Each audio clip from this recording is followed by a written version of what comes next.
Hi everybody, welcome to week 9. And as you know, from looking at the academic calendar, this is a short week, which means that on the UNO calendar, Monday and Tuesday of this week, the 17th and 18th of October, are the fall break. So it means essentially it's about a 4-day week for us. So I do have a discussion board assignment for you, but it is abbreviated, and I will get into that in just a couple of slides.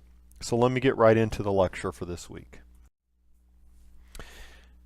So as I've done a couple of times, I really want to talk about where we're at in this course. And this is important because I very much see this idea of talking about strategic planning as building a case for understanding the organization.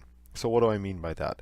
You know, when we started the course, I showed you a slide that said the essence of strategic planning is self-discovery for the organization. So the organization has to understand where it is at right now. The organization has to understand where it wants to go, and the organization has to understand where or how it's going to get there. So it has to understand itself. And so we did a lot of different activities designed to help you see what an organization has to go through in terms of self-understanding. So we talked about this idea of mandates. Well, what are mandates? Mandates are the things that an organization must do. And that may be by law, or it might be something less formal. But in any event, these are things the organization must do, and it must understand that it has to do those things. And if you remember, a key talking point that we talked about that week was that many times people within an organization don't understand what it is they must do. In other words, they show up for work and they do their job, which is great. I mean, people have to do their jobs and they have to do them well. But at some point, people have to understand why they're doing them or what it is that drives them to do those things. So those are the things the organization must deliver. And second, we talked about stakeholders. So stakeholders are those people or those organizations, other organizations, with a claim on our organization. And very often, those stakeholders might be the people who are giving you your mandates. You know, they might be your board of directors, they might be your clients, they might be the people saying, hey, this is what I want from your organization. And if enough of them are saying that, that really becomes a mandate, doesn't it? And then we talked about the environment in which your organization operates. So every organization operates within an environment. All of us, in fact, operate within an environment. You know, we could be talking about the physical environment in which we live or the cultural environment in which we live. But every organization operates within an environment, and that affects the organization, whether we're talking about the external environment or the internal environment. And the way we got at that was we used this SWOT, or some people call SWOT exercise, right? As you recall, we talked about strengths, weaknesses, opportunities, and threats, or challenges. And those are both external and internal, but they affect the organization. And so all those things really tell you where the organization is at, right? And then we designed a mission statement. So we took a nonprofit in the Omaha area and we designed our own mission statement for that organization. So that mission statement also says this is where the organization is at. Now, we didn't cover it in class, but it's in the Bryson book, and very often what an organization will do is produce a second statement called a vision statement, which is saying we know where we're at, but this is where we want to go. Well, it's impossible to really come up with a vision statement unless you have a knowledge of where you're at. So to know where you want to go, you have to know where you're at. And that really, those first several weeks of talking about mandates, stakeholders, the environment, understanding the mission, that is understanding where you're at. And then I gave you a chance to try out your interview questions on each other. So again, the idea of your interview with your term project organization is to give you more understanding of that organization. Where is that organization at, and where does it want to go, and how is it going to get there? That's what you're going to use your interview for, to gather data. So let me just take a pause right here and make another pitch on your term project interview. You know, your term project paper, your final paper, is not going to be simply a rehash of the interview. However, the interview is an important part of your data gathering. There is other data gathering that I expect you to do about your organization, whether that be through websites, whether that be through reviews of the organization. You can gather further data about your organization, but the interview is a key and very important part of your term project. So let me say that here we are in mid-October. You should have already conducted your interview, or you should have an appointment to do so. I would strongly encourage everybody to have that done by October 31st. Let me move on from there. I provided you some different ways to look at strategic planning, and my emphasis there was that the Bryson book is a great book. It's not the only way to look at strategic planning, however. And so if you use those Jen Lockman videos, you see that there's her idea about strategic planning. And then last week I introduced you to Mark Moore and the strategic triangle, and we used that to analyze the Omaha Police Department. And so this week we're continuing in this short week with the strategic triangle, and I'm asking you to use it to describe your term project organization.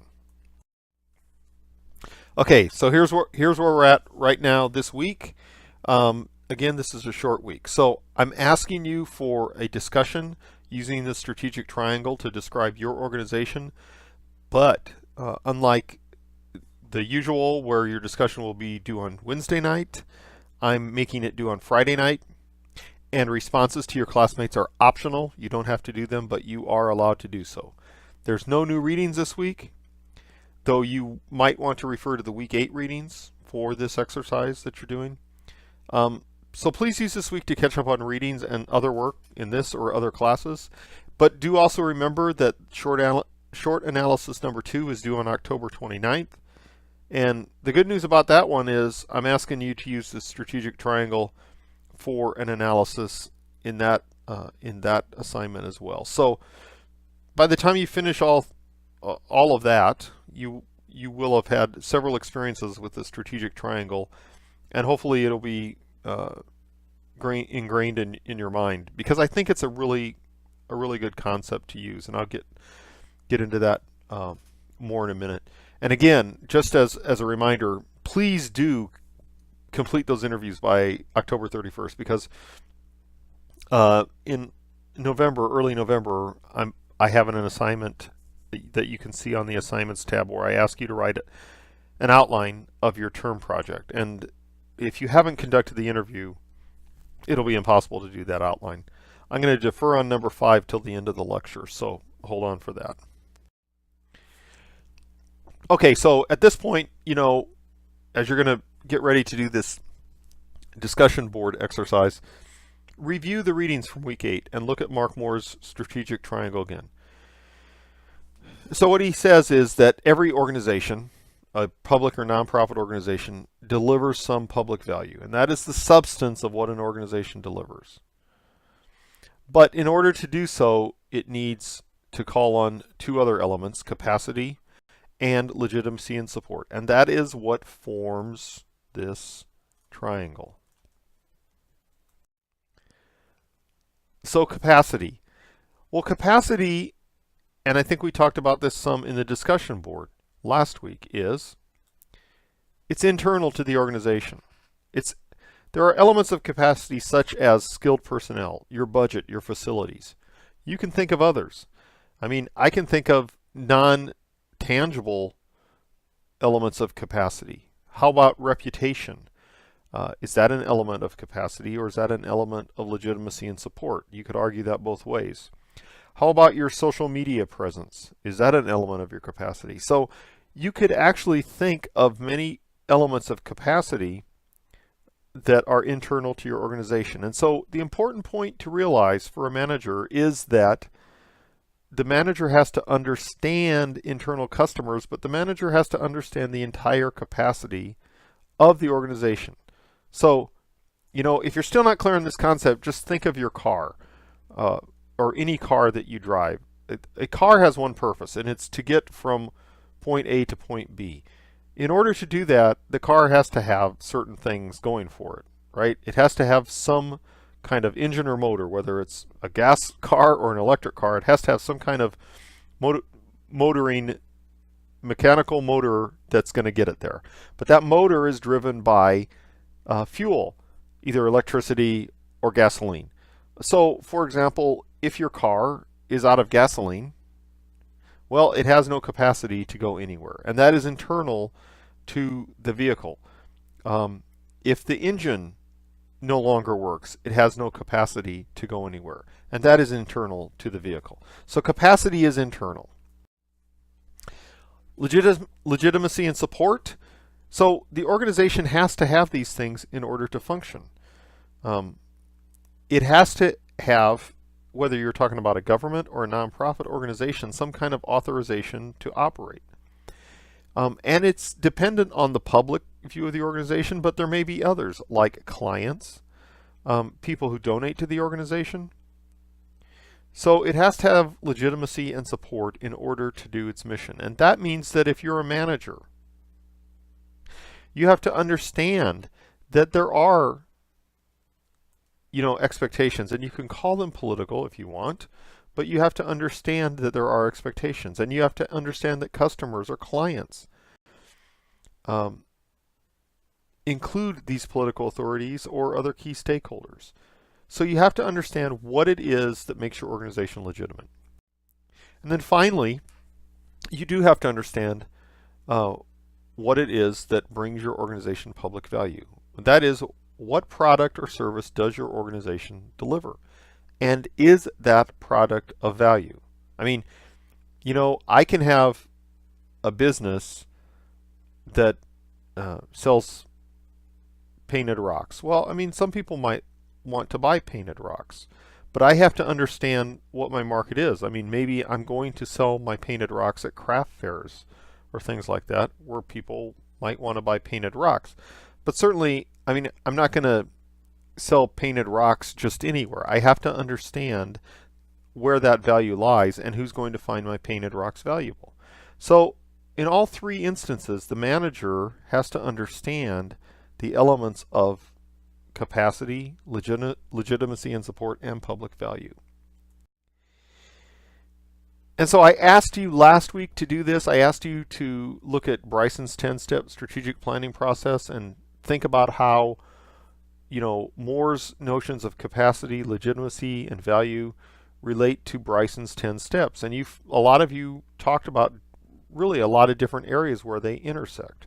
But, I think what I want to sort of pitch to you is that Moore's strategic triangle is really kind of a simplified tool that you can use in an organization that you might be involved with to actually get people inside the organization thinking about the organization before you launch into something like the full extended 10-step strategic planning process. I mean, envision in your own mind getting 5 or 10 or 20 people in your organization together and just describing the strategic triangle, and then saying, okay, look everyone, please let's discuss what are the elements of our capacity, what are the elements of our legitimacy and support, and what is our public value, what it is we deliver. And you can see where that will be of a lot of utility for your organization. So for this week, this is a rehash of the slide I showed you a few slides ago, but I didn't talk about point 5, and that is right here.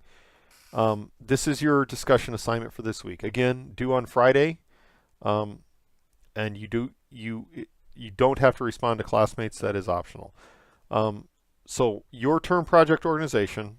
So first, remind us of what's the name of your organization and what it does, and then, just like last week, I want you to write a 2 or 3 sentence statement that describes the public value produced by your organization. I want you to name at least 2 elements of capacity. You can name 4 or 5 if you want, but justify each element with a statement. And then I want you to name 2 or more elements of legitimacy and justify each element with a statement. So that is it for week 9. As I said, short week. Please use the time wisely, and please do always contact me with questions and concerns. Thank you.